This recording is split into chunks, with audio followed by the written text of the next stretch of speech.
오늘 또 예배에 나오신 우리 모든 성도님들과 유튜브 영상으로 예배에 동참하는 모든 분들을 위해 우리 하나님의 크신 은혜와 평강이 함께하는 복된 시간 되시기 바랍니다.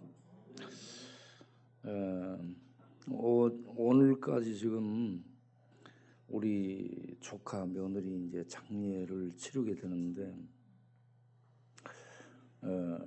얘가 애를 셋 둔 엄마인데 나이는 41살이에요. 그런데 암에 걸려서 1년 6개월이라겠는데 1년 정도 지나는 과정에 이게 급하게 퍼져서 이틀 전에 죽게 됐고 지금 장례를 치르고 있습니다. 그런데 우리가 이제 밤에 가서 영정을 아직 준비 안 된 상태에서 영정을 갖다가 놓게 됐을 때 그 영정 사진을 보는데 얘가 너무 예쁜 거야. 죽었는데 너무 예뻐. 제가 결혼식 주례를 했는데 참 열심히 이렇게 잘 살고 있었는데 얘가 죽었어요. 그 사진을 앞에 놓고 우리 조카가 우는데 이 울음이 그냥 울음이 아니고 이 속에서 나오는 통곡이 그렇게 울먹울먹하면서 이렇게 울려 퍼지는데 참 너무너무 가슴이 아프더라고. 왜 이런 일이 있을까? 얘가 믿음 생활도 잘 하고 있고 그런데 왜 이런 큰 이 아픔, 이 비극을 겪어야 되나? 얘들 3명은 어쩐 줄을 모르고 뛰어다니고 좋아하고, 그럼 그 애들을 누가 키워 이제? 참 이런 것들을 생각할 때 많은 고난과 이 어려움이 있을 것이다라는 생각이 들었습니다. 이런 고난, 뜻하지 않은 이 환난, 이 비극 이런 것들을 만나게 될 때 사람이 주체할 수 없게 됩니다. 그럼에도 불구하고 합력하여 우리 하나님은 선을 이루시고 이런 비극, 이런 아픔, 견딜 수 없는 이런 충격들을 통해서도 하나님이 우리를 만들어 가시고 있는 줄로 믿습니다. 예수 믿게 하시고 내버려 두지 않고요. 하나님 우리를 조각가가 조각 칼을 가지고 자기가 의도하는 작품을 만들기 위해서 칼로 살살살 긁고 빼바로 문대고 훅 불고 불 속에 넣었다 꺼내고 그렇게 하면서 이렇게 저렇게 만들어가는 조각가 손에 있는 조각품처럼 우리 성도 한 사람 한 사람은 하나님의 손에 의해서 하나님의 말씀으로 하나님의 은혜에 의해서 하나님의 목적하신 바에 의해서 만들어져 가고 있다라고 믿으시기 바랍니다. 뜻하지 않은 고난, 환난, 예기치 못한 역경들을 만나게 되면 왜 나에게 이런 일이 그러며 좌절하고 절망하지 마시고 이 속에 하나님의 뜻이 있으리라 생각하고 그 뜻을 찾기 위해서 주 앞에 예배하며 기도하며 말씀 읽으며 나가시고 그리고 그 환난과 어려움 속에서 마음의 힘이 빠져 주저앉게 될 텐데 주저앉는 상황 속에서도 주께서 도와주시기를 기도하며 나갈 수 있는 우리가 되기를 바랍니다. 우리 교회 앞날도 어떻게 인도할 줄 모르지만 우리가 기도하고 있기 때문에 선하신 하나님이 선하신 주의 뜻대로 인도해 주실 줄로 믿습니다. 여러분의 앞날을 주께서 그렇게 인도해 주실 줄로 믿으시길 바랍니다. 예, 또 어제 그제 금요일 역전 전도하고 나서 예기치 않은 일이 또 발생해 가지고 놀랬죠. 예. 아니 저는 이 친구가 칼을 들고 있어 가지고요 봤어요. 뭔가 위협하고 말겠지 이런 생각을 했어요. 그리고 저는 이제 헤어지면서 사람들하고 인사하고 있는데 저쪽에서 인기척이 이렇게 나를 보는데 목에서 피가 나고 있어요. 그래서 보니까 목을 다쳤네. 얘가 칼 가지고 이렇게 그은 거야. 그래서 느닷없이 이런 일을 만나가지고 우리도 놀래고 본인도 놀래고 그 주변에 있는 사람들도 다 놀래고 그랬을 겁니다. 그런데 이런 모든 것들이 다 합력하여 하나님의 선을 이룰 수 있도록 우리를 이끌어 주실 줄로 믿으시고 낭망하지 마시고 절망하지 않기를 바랍니다. 오늘 읽은 이사야 32장을 보게 되면 한 의로운 왕의 통치에 대해서 말씀합니다. 세상은 통치자가 많아. 지배자가 많아요. 히틀러도 스탈린도 나폴레옹도 전부 통치자고 지배자예요. 그런데 참다운 지도자는 없다라고 말하죠. 지배자는 권력과 힘을 가지고 폭압하고 억압하고 무력을 행하고 그렇게 합니다. 자기 목적을 이루기 위해서. 그런데 참 지도자는 그의 지도 방침에 사람들이 마음으로 공감하고 또 감동을 받아서 자원해서 따르고 그리고 그분의 이 지도를 기뻐하게 되는 이런 사람이 참 지도자죠. 그런데 이 땅에 그런 지도자는 찾아보기가 어렵습니다. 오늘 읽은 이사야 32장을 보면 한 의로운 왕이 통치하는 시대가 온다라고 말씀합니다. 그 의로운 왕은 공의로 통치한다는 겁니다. 의로움으로 통치하는 거예요. 의로움으로 통치한다는 건 누구에게 배워서가 아니고 그 본성이 의입니다. 본성이 의고 본성이 사랑이고 본성이 거룩이고 그래서 의로움과 사랑과 이 거룩을 기반으로 해서 그 안에 법령, 법규들을 실천에 옮기면서 이렇게 다스리기 때문에 방백들 함께하는 이 지도자들이 그의 다스림 속에서 이와 같이 섬기는 이런 통치가 펼쳐지므로 그 왕이 그분이 다스리는 그 시대가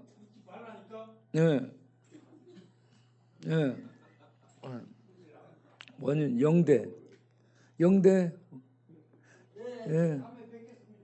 지금 보고 싶어.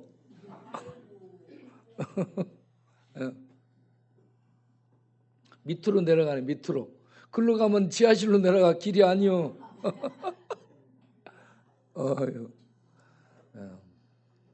저렇게 길을 잘못 가고 있다는 거예요. 그래서 의로운 왕이 통치하는 그런 시대가 되면 그분의 그 품이 폭우를 피하고 광풍, 돌풍을 피하고 번개, 천둥 이러한 이 위험을 피하는 피난처가 되리라라고 말씀합니다. 이 안전지대, 전쟁에서도 피하고 재난에서도 피하고 산에서 들에서 만났을 때 폭우, 돌풍, 광풍, 미친 바람, 네? 이런 것들을 피할 수 있는 피난처가 된다라고 말씀합니다. 우리에게 이런 피난처가 있기를 바랍니다. 피난처라는 이 단어가 마으세입니다. 마으세 이렇게 불려집니다. 레퓨지, 쉘터 이렇게 이제 얘기를 하는데 위험, 재난 이런 것에서 피할 수 있는 장소죠. 이거와 동일한 단어가 산성과 요새입니다. 같이 쓰고 있는 그런 단어죠. 메추다라는 히브리어인데 볼트해가지고 이게 똑같은 의미를 가지고 있습니다. 그런데 이 주는 나의 산성, 주는 나의 요새, 피난처라는 이러한 말씀이 시편에 저렇게 많이 나와 있어요. 시편을 보면 저렇게 산성이요, 요새요, 피난처요, 피난처와 요새라 하면서 하나님을 이렇게 피난처로 삼는다라고 고백을 하고 있습니다. 전에는 지 마음대로 살았던 사람들이 하나님의 은혜로 하나님을 알고 나면 이제는 하나님께 피하고 하나님을 의지하는 이런 믿음의 삶을 살게 되는 줄로 믿습니다. 우리가 그렇게 하나님을 의지하기를 바랍니다. 권력 떠나면 힘이 없습니다. 군대, 이 무기 이것도 떠나고 나면 힘이 없어요. 돈 떠나고 나면 힘이 없습니다. 그러나 하나님은 영원합니다.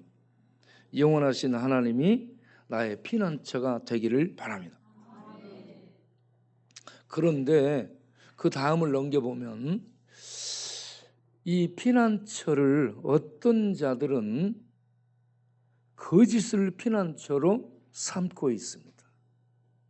이사야 28장 15절을 보면 거짓을 피난처로 삼는다. 예, 놀라운 얘기를 하고 있습니다.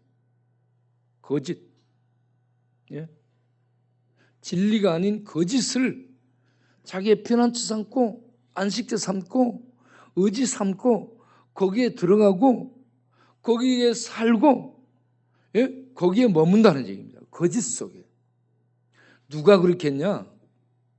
예루살렘이 그렇게 했다라고 이사야 선지자가 보도를 하고 있습니다.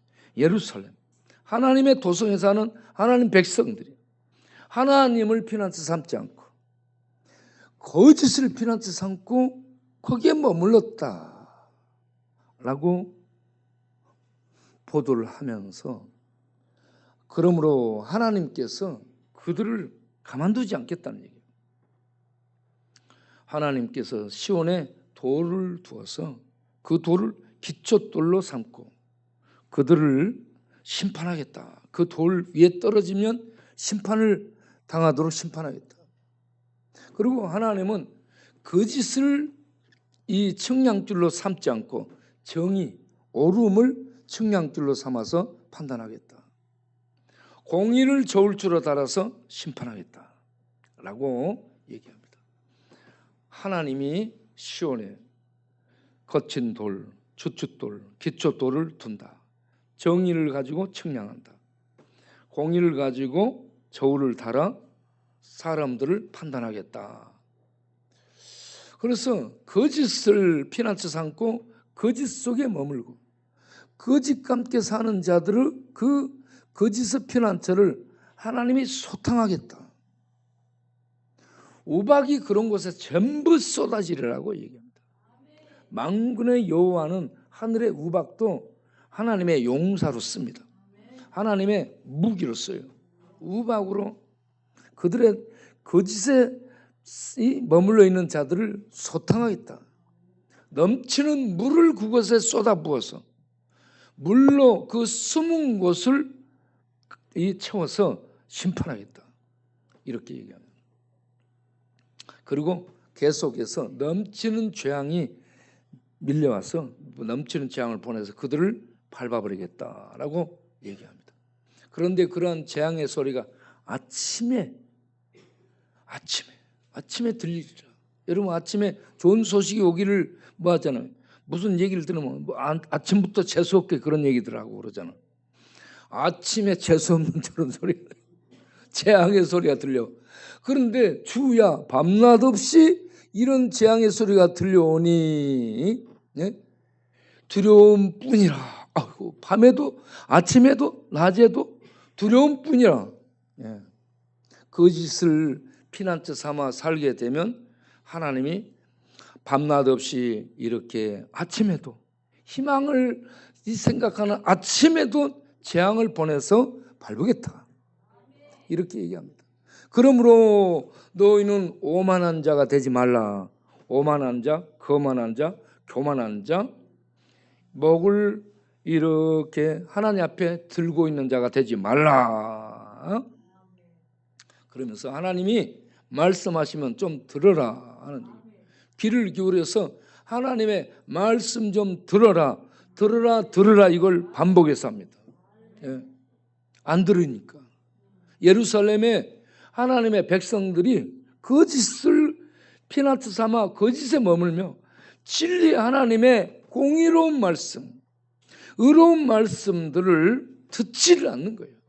그래서 야 이놈들아 내 말 좀 들어라, 내 말 좀 들으라니까 이러면서 말씀을 하고 있습니다. 귀 기울여 하는 말씀을 들으라. 다른 말로 하면 야 이놈아 겸손하라, 목에 힘 좀 빼라, 목 줄 때 치기 전에 힘 좀 빼라, 이런 얘기입니다.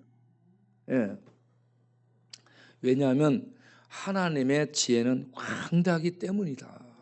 너 생각으로 그렇게 머물지 말아라 이겁니다. 그러면서 이제 그 앞부분을 좀 보겠어요. 북왕국 에브라임에 대해서 얘기를 합니다. 그들이 교만하다고 얘기해요. 교만해서 하나님 말씀을 듣지 않습니다. 그들은 교만을 거쳐 삼아서 교만 속에서 지 마음대로 하는 겁니다. 그래가지고 하나님의 생수를 마시지 않고 하나님이 주는 생명의 물을 마시지 않고 그들은 하나님을 떠나서 포도주를 마시고 독주를 마시고 포도주와 독주에 뇌가 취하고 정신이 취하고 마음이 취하고 생각이 취하고 인생이 취해서 비틀거리는 거예요. 지가 비틀비틀 가면서 전봇대가 왜 왔다 갔다 하냐고 그래요. 그러니까 개들이 말이죠. 개가 앞으로 갈까 그러면 옆으로 가잖아요. 옆으로 가면서 계속 앞으로 간다고 생각하는 것처럼 비틀비틀하고 다니는 거예요. 28장 1절을 보면 술 취해서요 비틀거린다라고 말합니다. 포도주와 독주, 세상에 거하는 자들, 그들이 이와 같이 술에 취해서 옆걸음치는 겁니다. 옆걸음치고 비틀거림을 치는데 백성의 지도자인 제사장과 선지자들이 전부 그렇더라. 그런 예루살렘, 이스라엘 모두가 다 그렇습니다. 그래서 그들이 하나님이 주신 계시를 환상이라 합니다. 이상, 환상, 계시, 환상을 잘못 풀어서 잘못 전합니다.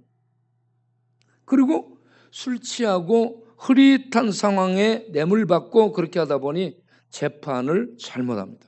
공의가 없어지는 거예요. 없어져. 그래서 모든 상에 그들이 더러운 먹고 토한 더러운 오물이 가득하더라. 이것이 북왕국 에브라임의 실상. 북왕국의 대표적 지파가 에브라임이에요. 그래서 북왕국을 일컬을 때 에브라임이라 이렇게 얘기합니다. 남왕국은 대표적인 지파가 유다입니다. 남왕국 유다. 핸드폰을 꺼놓고 예배에 집중 좀 하세요. 임영한 어딜 가지 말고 아주 저 꼴통 저거 말 좀 들어야 되는데.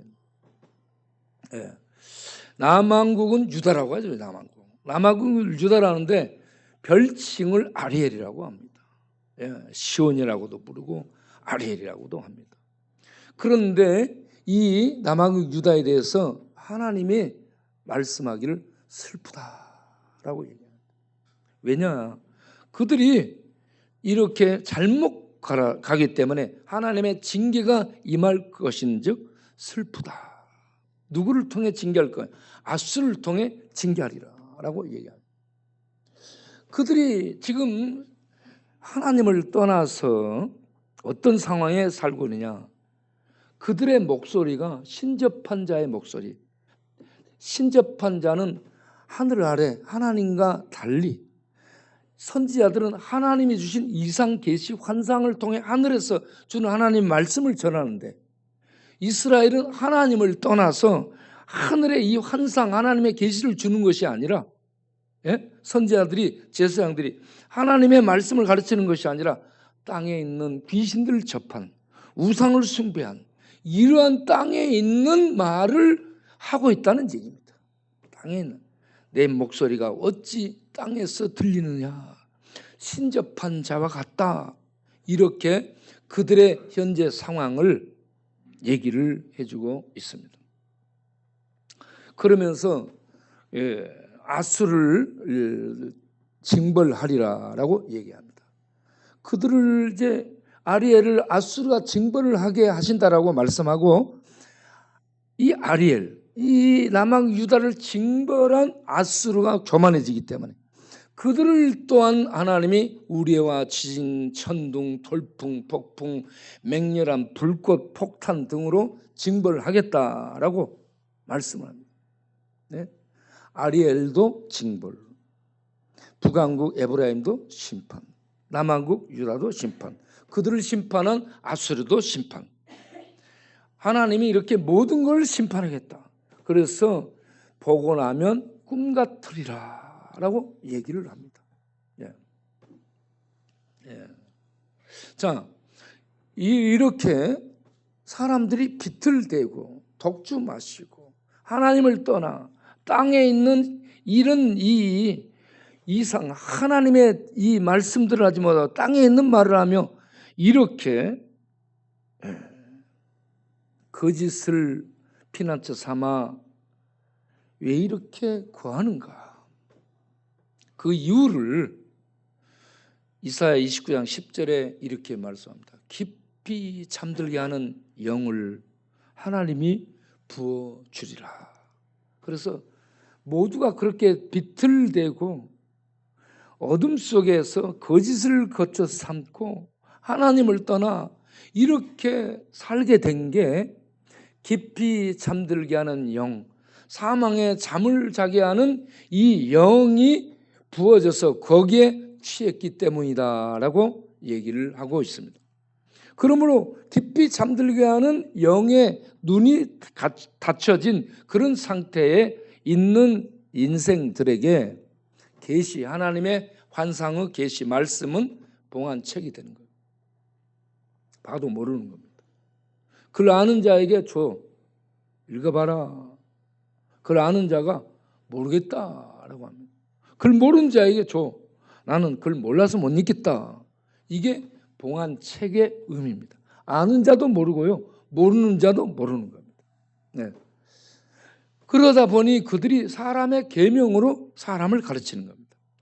하나님의 계명으로 하나님을 가르쳐야 하나님을 공경하거든요. 그런데 이 하나님의 계명을 사람의 계명으로 이렇게 떨어뜨려서 사람들에게 주목하고 사람들에게 공경하고 사람들을 따르도록 가르치는 윤리, 도덕 수준으로 떨어지게 된 거예요. 이 하나님의 계명은 하늘에서 내신 하나님의 말씀으로 가르쳐주고 들려줄 수 있도록 해야 됩니다. 그래서 그들이 이 말씀을 들을 때 하나님을 보고 하나님을 알고 하나님 앞에 서도록 해야 되는데, 사람의 계명으로 학교에서 가르치듯이 서당의 훈장이 가르치듯이 이렇게 가르치면, 철학자가 가르치듯이 하면 안 된다는 얘기입니다.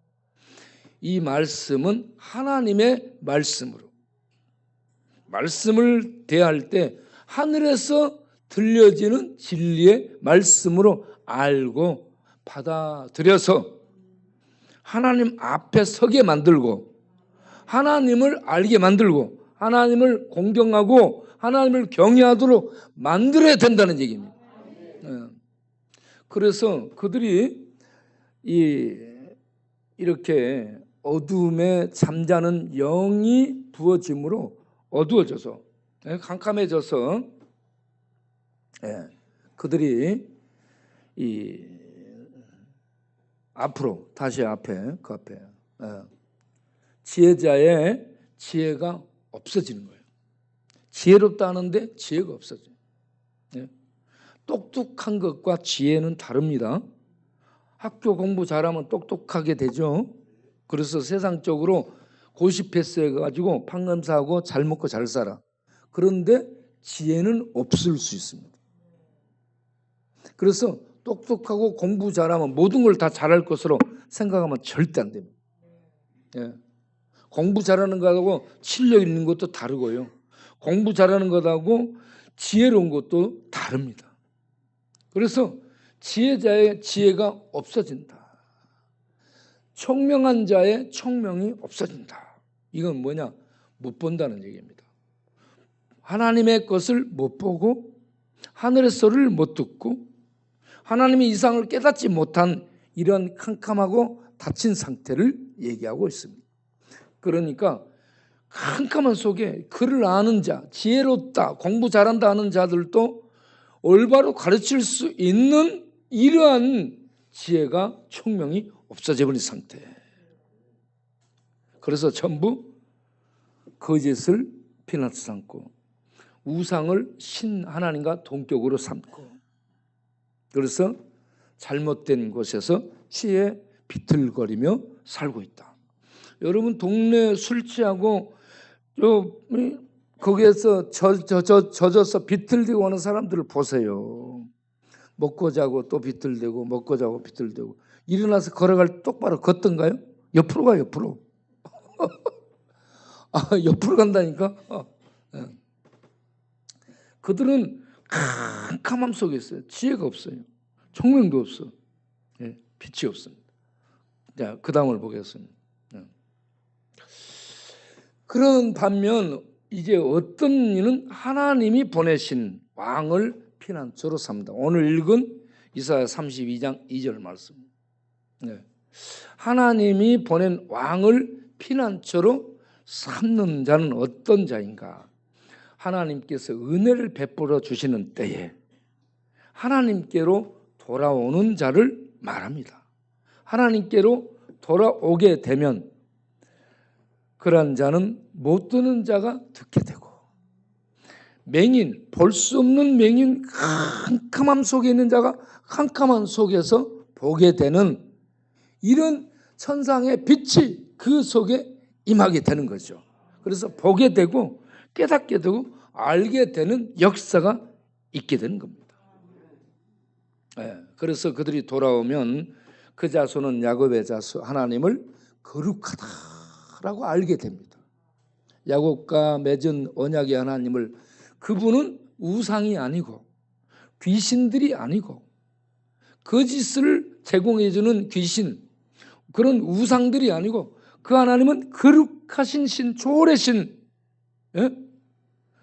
초월의 신이라는 것을 알고 그 하나님을 경외, 우상을 경외하는 것이 아니라 하나님을 경외하게 되리라. 그래서 혼미했던 자들이 총명하게 됐어요.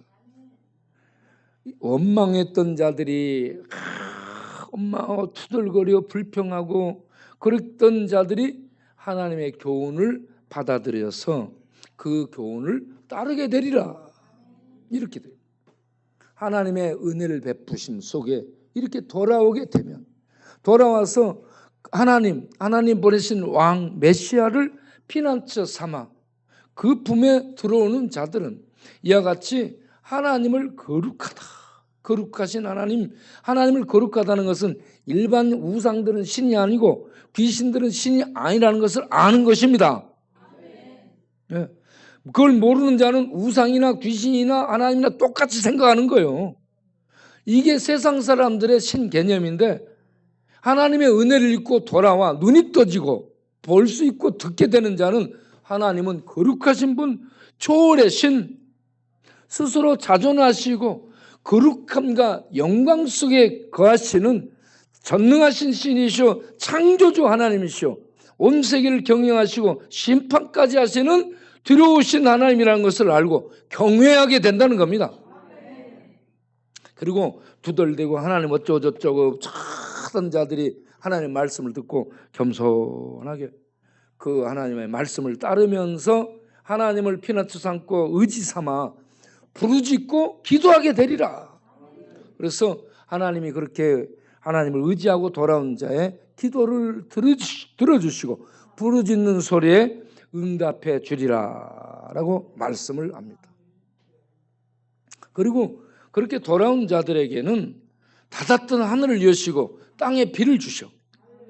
그래서 땅이 먹을 것을 주고 곡식도 풍성하게 되고 거기에서 가축이 초장에서 먹게 되는 부요함을 누리게 되리라. 네.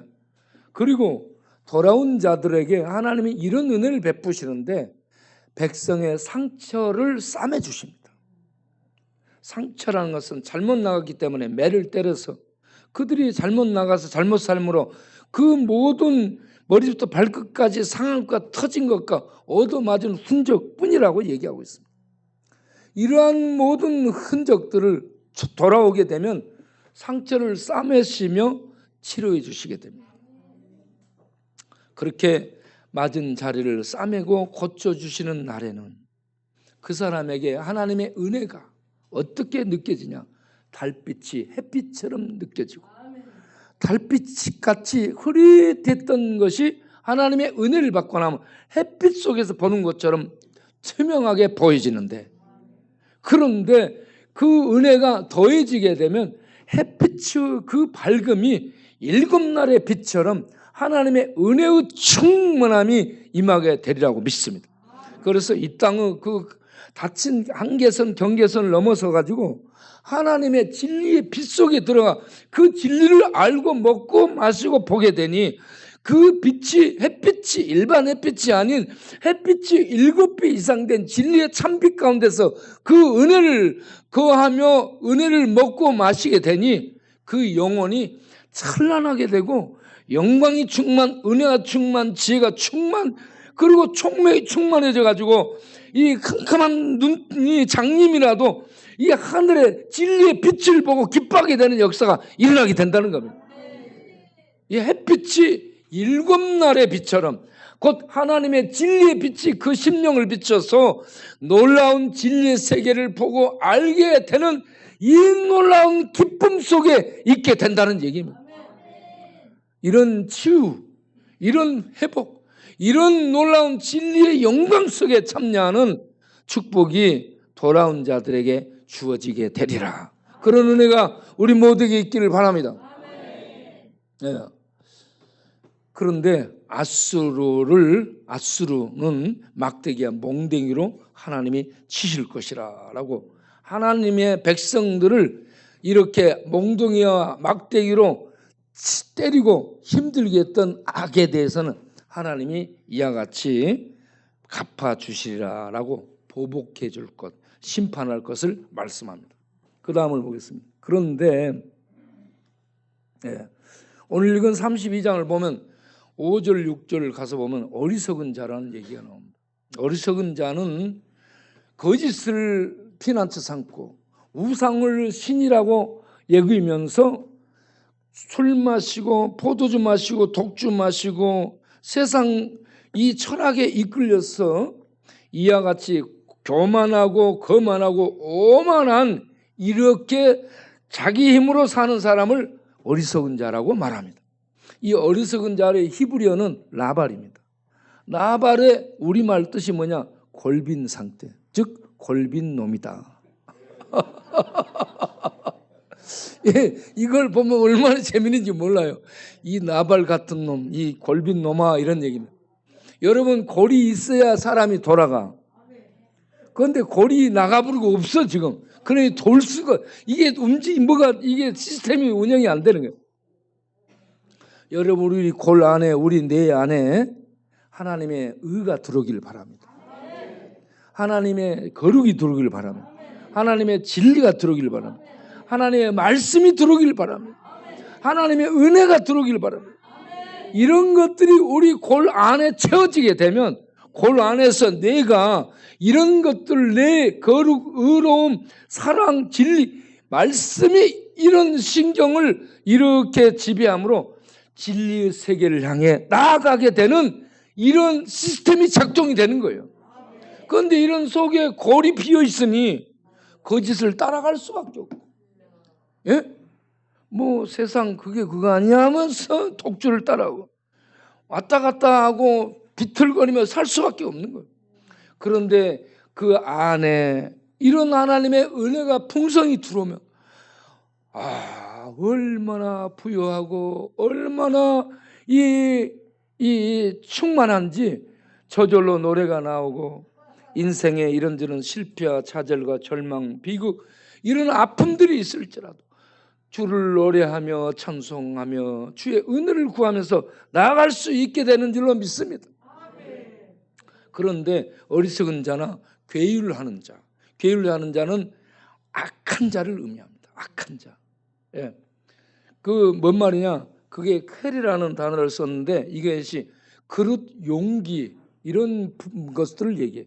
예? 그릇이에요, 그릇. 그러니까 그 마음의 그릇 안에 악한 괴, 악한 생각, 악한 계략을 품는다는 얘기입니다.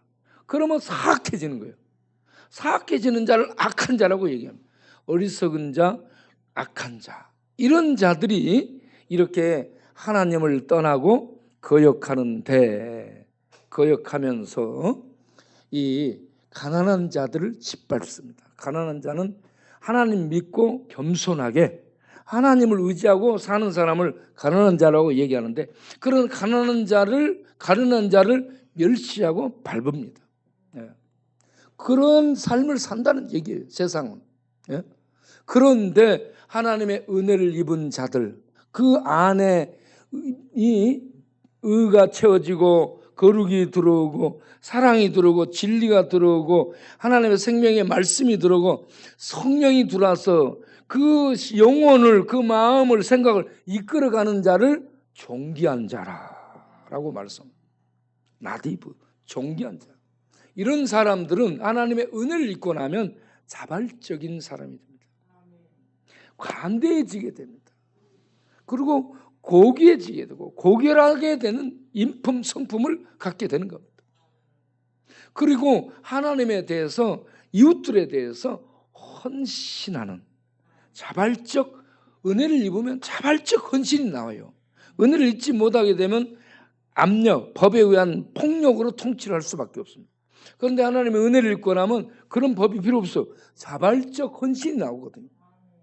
예. 예. 자, 이렇게 되게 된 게 그 다음을 보게 되면 성령의 역사로 가능합니다.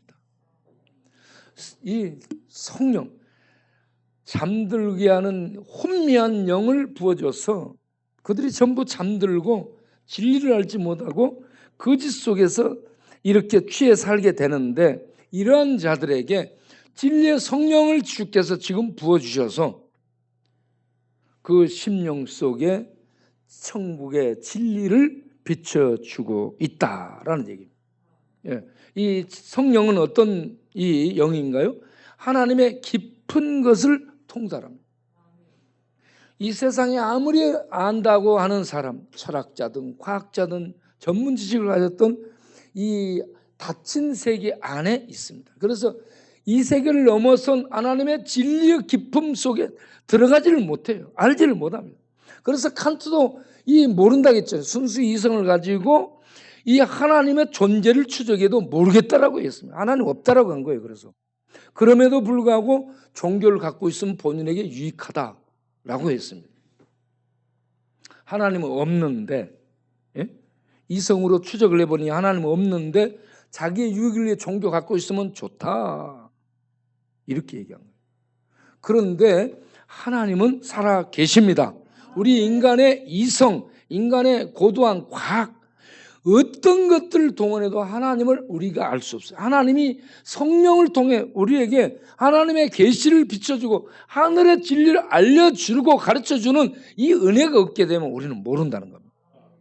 그런데 이 성령 하나님이 하나님의 가장 깊은 것까지 통달하고 다 알고 계시는 성령 하나님이 우리에게 빛을 비춰주심으로 고린도후서 4장 6절을 보게 되면 어둠 속에 빛이 비치리라.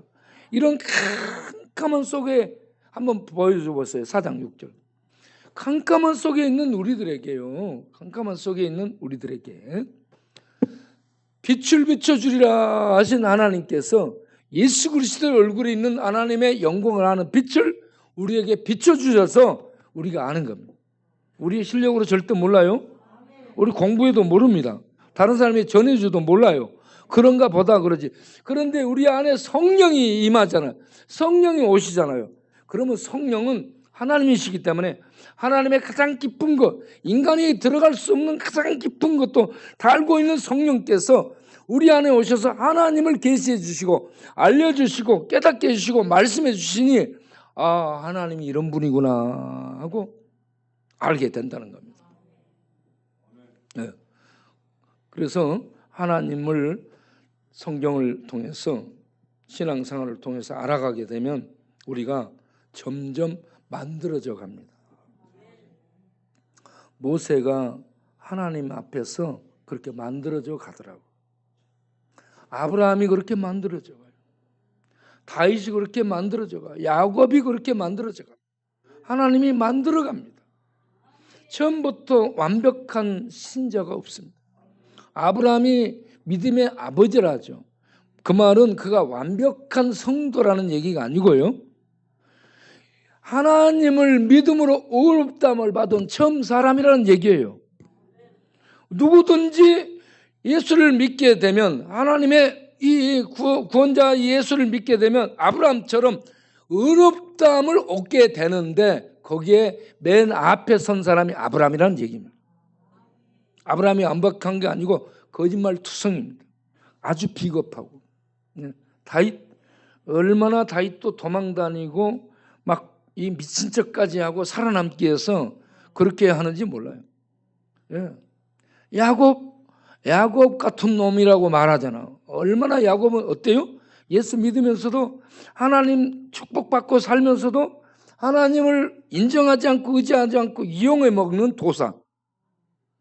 잔대가리 굴리는 선수가 야곱입니다. 그래도 하나님이 놓지 않고 만들잖아요. 어떻게 만들어요? 환도뼈를 분지릅니다. 환도뼈 맞기 전에 돌아오는 게 좋습니다. 그런데 맞고서라도 돌아오면 감사하죠. 이거요. 맞고도 돌아오지 않은 사람들은 교만과 오만이 이렇게 기부스를 하고 있는 사람들. 그래서 고개를 숙이지를 못하는 거예요. 그럼 꺾어지고 떨어질 수밖에 없는 거예요. 한 대 맞으면 그냥 무릎 꿇고 예스 하나님 무릎 꿇겠습니다라고 해야 돼요. 네, 맞기 전에 하는 게 최고고. 그래서 이 베드로도 이렇게 만들어져 가요. 베드로 큰 소리 치고 뭐 난리하죠. 그런데 만들어져 갑니다. 우리가 전부 만들어져 가고 있기 때문에 다른 사람들이 실수할지라도 이해해 주시기를 바랍니다. 그런데 참 이런 사람을 용서하기는 쉽지 않을 거예요. 우리 인기척 어제 목에 칼 맞았는데 그 칼 휘두른 친구를 용서하기가 쉽지는 않을 거예요. 느닷없이 얼떨결을 만나가지고 본인이 몹시 당황했어요. 예? 예.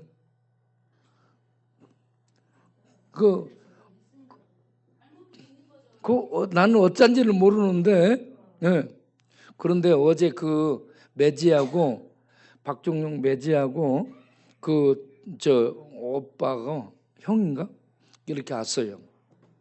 와가지고 만나고 왔는데 박종용을 만나고 왔는데 왜 그랬더냐고 물어봤더니 술 마셔가지고 사실은 자기가 역전에 나와서 자기를 배를 가르고 죽으려고 활복하려고 칼 들고 나갔다가 인기척이 옆에서 보이니까 인기척한테 자기도 모르게 칼 휘둘렀다고 얘기했대요. 잘 모르겠어 어떻게 된 건지. 그래서 술 많이 마셔가지고 횡설수설 잘 모르겠다라고 했답니다. 좌우지간 그렇게 칼 맞고 나면 저 마음속에 쉽게 용서가 되겠어요? 용서가 잘 안 될 거 아니야. 그런데 이것마저도 하나님의 은혜로 용서해주고 축복해주는 그런 큰 하나님의 역사가 있게 되기를 바랍니다. 그래 우리를 만들어 간다는 거죠. 여러분 병원에 CT까지 밤에 가서 찍었어요. 그런데 의사가 하마터면 죽을 뻔봤다고 얘기하더라고요. 이게 좀만 더 들어오면 죽었어요. 그런데 살아나서 그런데 사실은 우리 인기척이 무척 까칠합니다. 까칠하기는 참 까칠해. 어쨌든 이런 걸 우리 거울 삼아서 우리도 겸손해지기를 바랍니다. 겸손해. 하나님이 말씀하시면 알겠습니다. 나하고 안 맞아. 내 이해가 안 돼. 그래도 하나님이 말씀하시면 알겠습니다. 이로 응답하고 고개 숙이는 겸손함이 우리에게 있기를 바랍니다. 그래서 성령 하나님이 우리에게 오게 되면 진리를 알게 해주시고 모든 진리 가운데로 인도를 해주셔서 하나님의 사람으로 만들어져 갑니다. 만들어져 가. 그리고 그 하나님이 우리 안에 영원토록 계십니다.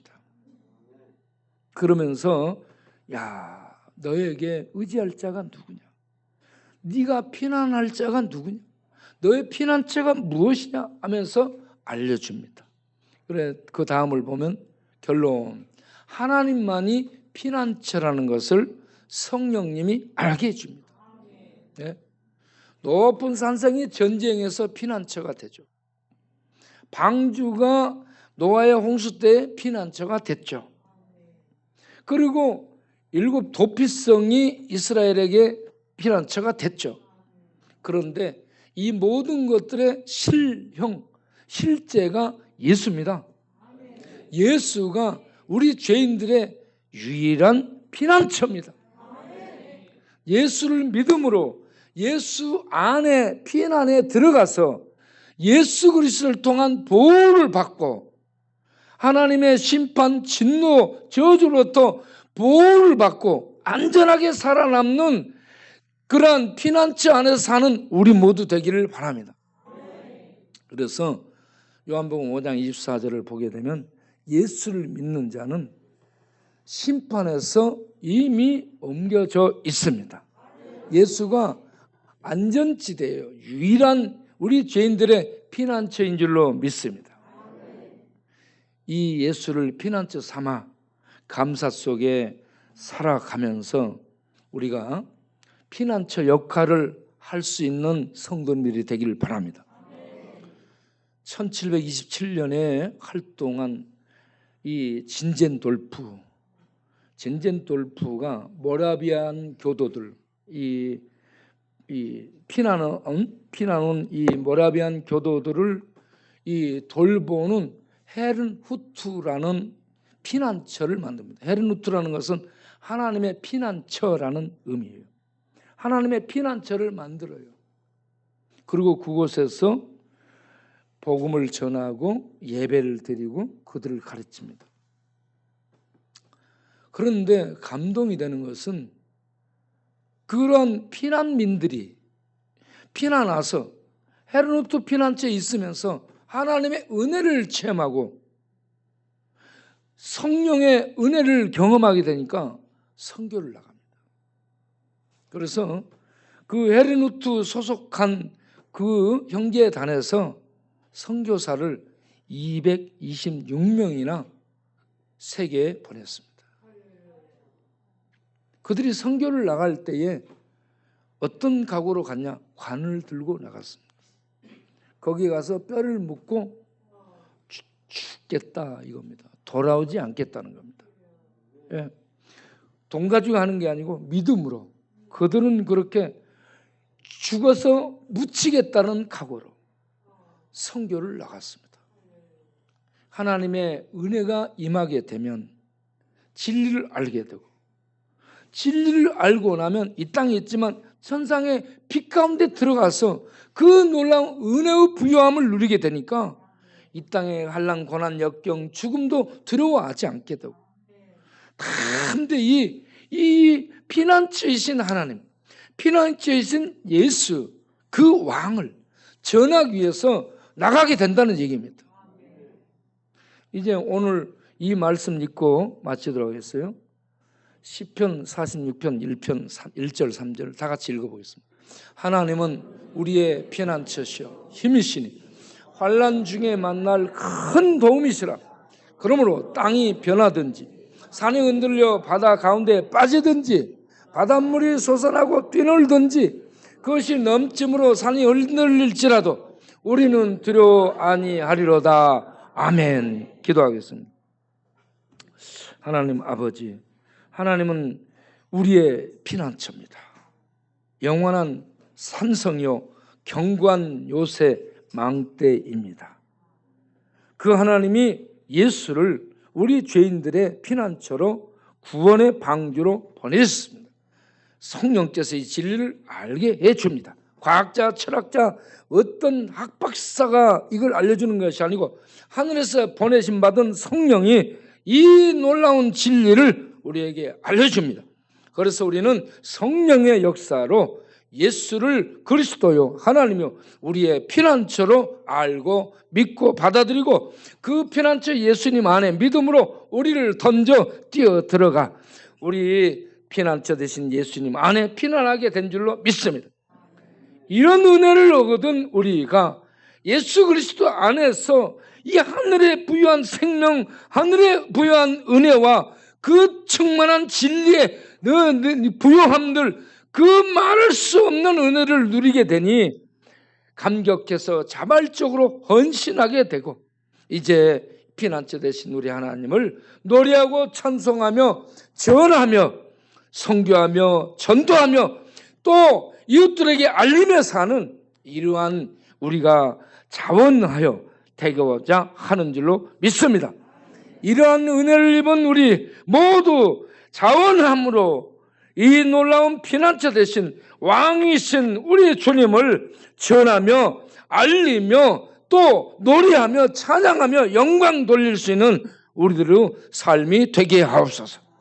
이 하나님 안에 있는 자 그 어떤 것도 산이 변할지라도 물이 솟구칠지라도 땅이 갈라질지라도 천둥 번개가 칠지라도 죽음이 올지라도 그 무엇도 피난처이신 우리 주님 안에 있는 우리를 갈라놓을 수 없고 끊을 수 없고 해할 수 없다라는 것을 알기 때문에 우리는 그 안에 평강을 누리게 되고 그 안전지대 안에 거하는 그 축복을 인하여 즐거워하며 노래하며 찬송하게 되는 줄로 믿습니다.